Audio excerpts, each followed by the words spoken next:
সেদিন ক্লাস 10-এর এক মেয়ে আমাকে ইনবক্সে জিজ্ঞাসা করলো, ভাইয়া আপনার প্রেমিকার নাম কি? আমি বললাম ওর নাম তরি। মেয়েটা বলল খুব সুন্দর নাম, আপু কিসে পড়ে? আমি বললাম আপু বলছো কেন, নিতুন তো তোমার ব্যাচমেটই, নাম ধরেও বলতে পারো, সমস্যা নাই। মেয়েটা বলল নিতুনকে? আচ্ছা যাই হোক, আপনি আপুকে খুব ভালোবাসেন তাই না? আমি বললাম হ্যাঁ, আমি স্বর্ণাকে অনেক ভালোবাসি, ওর জন্য আমি সব কিছু করতে পারি। মেয়েটা বলল ভাইয়া আপনার কথা বুঝলাম না। আমি বললাম না বুঝাই স্বাভাবিক, আমার কথা কেউই ভালো মতো বুঝতে পারে না। মারিয়ার সাথে এতদিনের সম্পর্ক, কিন্তু সেও আমার কথা ভালো মতো বুঝে না।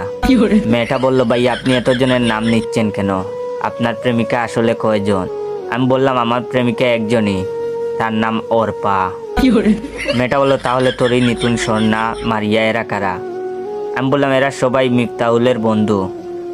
মেয়েটা বলল মিফতাহুল আবার কে? আমি বললাম আমার প্রেমিকা।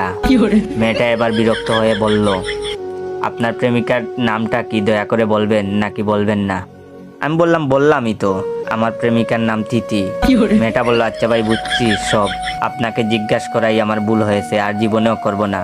আমি বললাম এই কথা ফারিয়াও অনেকবার বলেছে যে আমাকে আর কোনোদিন কিছু জিজ্ঞাসা করবে না, কিন্তু কথাটা রাখতে পারেনি। মেয়েটা বলল আমি রাখবো, কারণ আমি মুঠোসি না। আমি জিজ্ঞেস করলাম তাহলে তুমি কে? মেয়েটা বলল আমি ফারিয়া।